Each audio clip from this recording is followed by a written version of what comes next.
Take marker, The Mandalorian, Season 1, Episode 2, The Child. Action. What's going on, guys? I'm Ryan D, aka Ryan680, and I got special guests here. You want to introduce yourself or should Gilbert Ortega, how are you guys? What's going on, movie talk fans, TV show fans? This is our review of The Mandalorian, Season 1, Episode 2, The Child. Stay tuned, guys. What's going on, Alamo City Movie Talk fans? I'm Ryan D, aka Ryan680. And this is special guest, Gilbert Ortega. How are you guys? What's going on, man? I mean, we've been talking about this for a very long time. And it's funny because, it's kind of been over a year now, right? Yeah, we have. We've been discussing this. Yeah, you're all like, oh, what am I going to be on? What am I going to be on? Oh, I'll be on Toy Story. That didn't happen. Oh, I'll be on this. That didn't happen. And then so forth, so forth. And it's great to have you on the show, man. I really do appreciate it. We were finally able to schedule it together. And I mean, what better way to do it on a genre, on a mythology like Star Wars that we both do love and enjoy, and just the chemistry between the characters when it comes to this, and to a new project with Disney Plus launching and everything. I mean, just the anticipating is killing me right now because I'm so excited. I can't stop talking, and I'm just excited for this episode. Let's get right to it then. Yes, right? yes. Let's get right to it. Chapter 2, ladies and gentlemen, The Child. Man, I mean, where to begin with this is probably just right off the bat. I mean, we are going to be mentioning spoilers, by the way. So if you have not seen chapter 2, guys, be sure to check it out somewhere else. But yeah, boy, let's get right through it, man. I mean, so much theories and into this mythology, into the Mandalorian. And I love it because we actually got a little side of how compassionate he is. Yes, he is. He's very compassionate. Yeah. It kind of makes you think what he's gonna do. Is he gonna go to the bad side, or is he gonna go to the good side? Yeah, so. and here's the thing that I'm just trying to figure out in my head. I'm just like, obviously everyone's trying to confirm, and a lot of speculation has been thrown out there. Baby Yoda, they're calling this Baby Yoda, and I mentioned it on the previous episode, but there's no exact, either in the Jedi archives or in Star Wars database, is that we don't know what Baby Yoda's species. That's why they're calling it Baby Yoda. I've argued about this, and I'm going to give you my prediction on that. Tell me. I believe, because that child is 50 years old, I believe this is Yoda, and that Yoda girl that was in the council, I believe it is their child.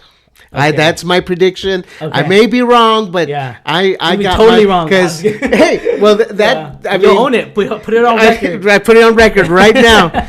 So I do believe that something like that's the case. Man, and see, and it's funny too because we're talking on off camera, and we're just like debating, like, oh man, well, who is this person? Like, how is this how is this species created? How is Baby Yoda alive? Because obviously we're calling him that because we don't know what the species is. So, and it's funny too because that GIF and that, it went all over the place. It went viral. I saw it all over the internet. The Baby Yoda. I was just like, man, what the heck is going on? Like, what? And the fact of the matter is that just when we go into this, chapter 2 episode, I'm just like, I thought we were gonna get more action, but we really didn't. We actually got to see what, like I said already, like what the compassion of this character is. We saw other bounty hunters too that were after him. Yeah, that's right. Yes.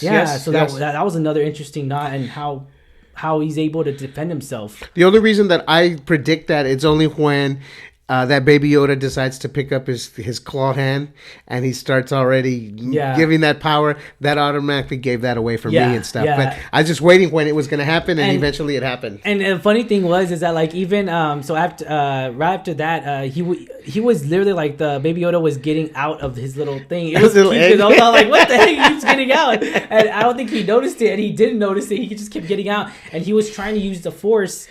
The Force to put his wound together to heal his arm. Wow, I mean, that's pretty crazy, and just there's so many theories. I'm just taking them all over in my head. I'm just like, how does this make sense? This is after episode 6. Correct. Obviously, we don't know the time frame though. We don't know how much of it. Could be a year, could be 6 months, could be it has to be quite a bit though, because the Empire's fallen. Has to be quite a bit because it can't just be like the next day. At 50 years, that's a good time, a good timeline, because I mean, Luke Skywalker's right around that age. Yeah, and Luke was being trained by him when I would say he's in his early 20s. Yeah. So I mean. How does this fit into the Star Wars saga today, though? Because we got the next episode coming out, and how does that fit into, like, even in the past though, like between episode 6 and Force Awakens?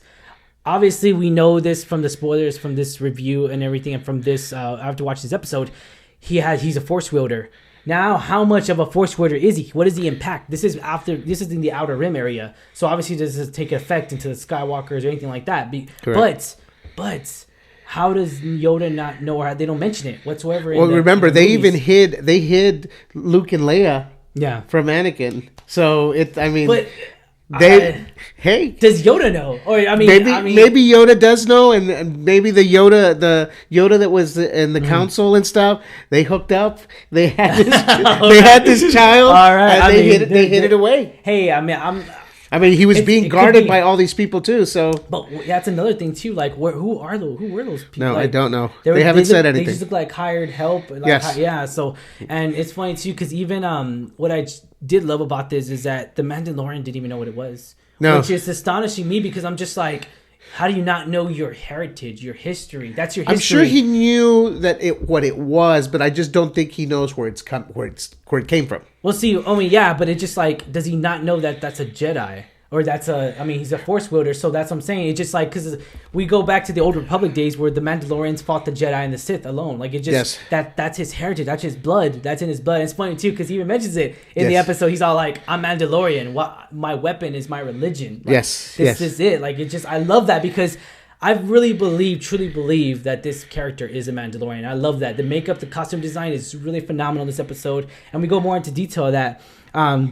And then, of course, we do get the Jawas in there, and those little annoying things. I've hated them in A New Hope, where they're trying to do a bad dealing with Luke. Well, this is the first time that we actually see a little bit more of the Jawas than we've ever seen anywhere on any timeline with the Jawas. Yeah. You actually get to you actually go into their ship as well, so you get to see how tiny it is and stuff, and how they work in numbers. Yeah, man. Obviously, because it's just they all like they were all like he was trying to take them all out. He was trying. Yeah, and he failed. So I did love that though, because I was like, man, what happened to his ship? And then they freaking they stripped it. It's like they broke into his car and just freaking took everything. Took your radio out. What exactly. The heck? I mean, dude, I don't. Yeah, that was good. That was a good.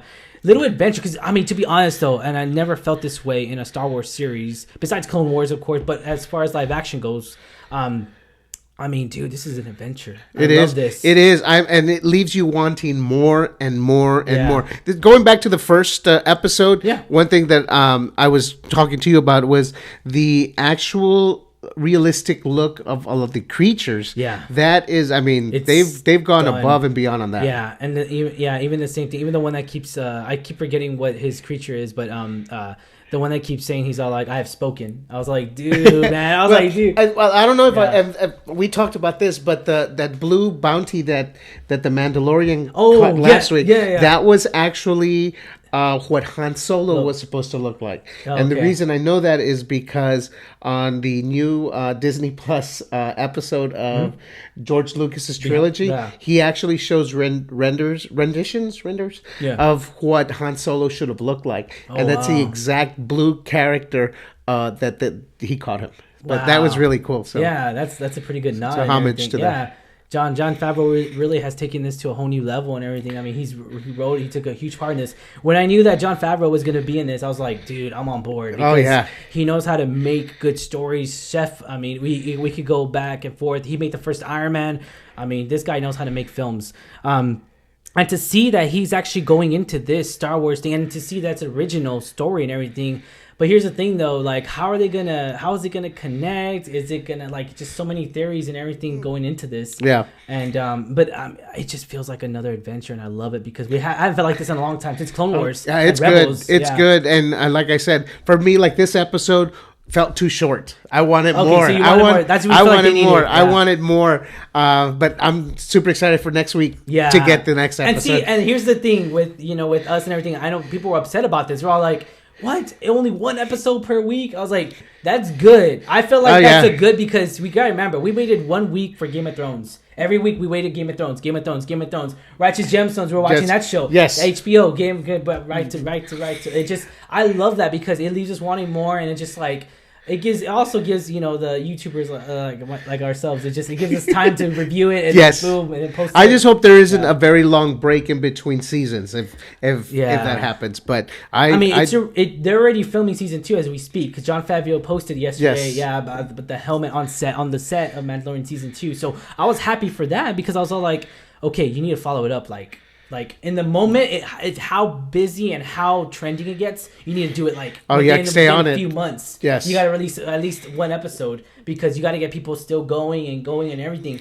And I love this because even the way the IG unit, because the bounty hunter, the bounty unit, we actually saw this in Empire Strikes Back. Yes. Yeah, when they were getting all the bounty hunters, when Lord Vader was going through the bounty hunters, we saw the other creatures too. I recognized them. Yes. We saw a lot of creatures that I recognized that we've seen throughout the Clone Wars, Rebels, and throughout the animated series. And going back to that, I was just like, man, I love it when everything connects into history. Yes. And just to see this, I want this to connect, but I don't want it to connect too cheesy or too predictable. That's the thing. And it doesn't. At first, I was all like, okay, this might feel predictable, but it really kind of doesn't for me. I'm happy that it doesn't feel predictable. I'd like for those episodes to be at least an hour long. Oh man, I'm actually happy that it's not an hour long. I actually like it because it just gives you just a little bit, and then boom, once you want more. And speaking of Jon Favreau, I think he's a fantastic actor, but my favorite, and you may think it's cheesy, is the one where he came out with Vince Vaughn and Reese Witherspoon. Yeah, where he plays the annoying wrestling brother. Yeah, that's my favorite. That is my favorite character on here. Also, I love him in The Replacements with Keanu Reeves. He's like the crazy one that just like give me the football, give me the football. That was awesome. He plays just those obnoxious roles, and he just knows how to go get crazy when he wants to. And another one I love him in is A Couple's Retreat. Yeah, that was good. That one was good. Yeah, so going back to this, so the costume designs were really good. I love this. The makeup, everything the creature that he fought for the egg. Yes. Going back because the Jawas would they wanted this egg. I was the Jawas destroyed his airplane. They stripped it. And in order for him to get back his parts, they requested the Mandalorian, hey, we want the egg. Yeah. So he had to go and fight this rhino-looking creature for an egg. And that's pretty much when we actually saw the powers that the little Yoda had. Yeah, the Force, the midichlorians. See, and that's the thing, too, because I was all like, I don't know. I'm still thinking in my head. I was like, did I really want him to have the Force? Because it was too predictable. We're like, okay, we can only assume that he had the Force in him, the midichlorians in him, because of that. Because we've never seen a creature like him. Besides, Yoda. We know everyone knows Yoda. He's the most powerful being Force wielders out there. And the fact of the matter is, I'm just like, I'm still okay with it. Like I really am. I thought I wasn't gonna be. I was like, oh, it's gonna be too cheesy. It's too predictable. But no, there's an adventure in this story, and I love that about it. Did you say this? Do you think this is the episode we deserve? You say you wanted more. I wanted more. I wanted more. I mean, it showed the Force that the little Yoda has. Yeah.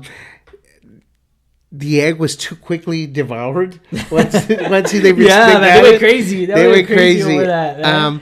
But I mean, it does keep you wanting more, and that's what I want. I want to see more. Yeah, and that's good because when a show gets you like that, it just really hooks you and it just traps you in and just like, oh man, it leaves you wanting more. And if there's anyone out there that hasn't seen the first episode or the second episode, even though we had spoilers, I highly recommend you see it. I mean, it's a complete different aspect of any other Star Wars trilogy. And it feels like a Star Wars movie, even though it's not. And I love it because it does have that adventure-like presence. And that's what I really have missed. And it's funny, too, because even I mentioned the first episode is that Last Jedi left me with a bad taste in my mouth of Star Wars. It really has. What did you think of Rogue One? Rogue One was a lot better. Oh, man, Rogue One was good. Did you like Rogue One? Okay, yeah, Rogue One was pretty good, too. Yeah, Rogue One was good, really good. I mean, obviously, the end credit scene of Han Solo was the best scene, better than the whole movie alone. Okay, like, the cheesiness of Han Solo was so terrible. I hated that movie. But Last Jedi was just like, no more. Like, no more. I was just like, well, we got one more, and that's it. And we'll close the books on that. And I'll mention every time we talk about the Star Wars movies that, like, Force Awakens, potential there. Okay. Last Jedi killed that potential. Yeah, it did. It did. I think it was just everywhere. Yeah. It was everywhere. Yeah, I'll say agreed. All right, so let's rate. Let's go to ratings, guys. All right, rating, Gilbert. What are you gonna give this rating, man? I will give this one an 8. An 8. Okay. An 8. Oh, that's good. Yeah. Last week's episode, I would have given it a 10. I loved it. That's funny because Cloud gave it a 9. I gave it a 9. Yeah. I absolutely loved the first episode. It was full of action and nonstop. This one was a little bit slower. It had some action. Yeah. But I think it's going to get a lot better. Now, are we going to see Baby Yoda talk? I don't think he's going to talk. Yeah, I think he's going to talk? Okay. Maybe eventually he'll say something, but I don't think... When is he going to be able to talk? Another 50 years? Man, I mean, come on. But yeah, so I mean, I'm going to say, like, it just... I'm going to go to my gut feeling right now. I'm going to do a 7. I'll do a 7. Yeah, I'll do a 7. Yeah, okay. I'll do a 7. I like the compassion. I really love it. But to be honest, though, I really have faith in this series. That I don't think I'm going to go below a 6 at all. Like 6 and above is probably going to be my like ratings throughout this whole episodes and everything. And I can't wait. And it's every Friday. And I think the last episode is right after Christmas, right before Christmas, or right after Christmas, around that time. So that's gonna be a good time for the holidays. We're in the holiday season. Everyone's getting ready to go shopping and everything. So what is the name of that actress that just joined in? Oh, we haven't seen her yet though. I don't think we've seen her yet. Alexandra Manny. I'm not too sure, but I was just wondering because I think she's a Marvel Shield agent. Oh, okay. So she that's her. Yeah, Alexandra. Yeah, she's. I think she's going to be a good addition to that. Add-on, yeah. And I can't wait to see because I want to see this. I want to see the Mandalorian, interact with other, see how the chemistry goes between different characters and everything. And I love that. I want to see that happen. I want to see also his family. What happened to make him what he is. And see, the Mandalorians, they're in exile right now. It looks like they're in exile. They're hidden. They look like they're settlers, like old settlers.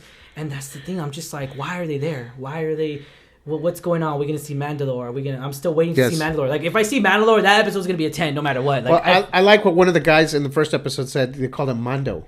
Mondo, yeah. Yeah, so you're Mondo and stuff. You're Mondo, yeah. Because, I mean, the Mandalorians, they're really, they're known for so much stuff. And they're known. It's like a known name. Like, just how Yoda is. It's a known name to us. Yes. Mandalorians are a known name. And I want to see Mandalore because we've never seen that in live action. So I can't wait to see that. Alamo City Movie Talk does approve this TV show, guys. Be sure to check it out on Disney Plus streaming service, guys. It's going to, our podcast, be sure to check us out as well, guys. It's every podcast platform. Be sure to hit that subscribe button. Give us a thumbs up. Like our review, guys. Gilbert, anything else to say? I got one last thing to say. Let's give away some tickets. Yeah, why not, man? We got Frozen screening for Frozen 2. Let's give away a couple of passes, some VIP tickets or something. Sounds good, to see the screening of Frozen 2. In San Antonio, Texas, by the way. What do you want them to do? All right, guys. So all you have to do is go like us on our Facebook page. Hit that subscribe button, guys. And just put a comment on the Facebook post as well. We'll be posting it sometime. We'll actually be posting it tomorrow, Saturday. We'll be posting it Saturday, November the 16th. We'll have it posted up.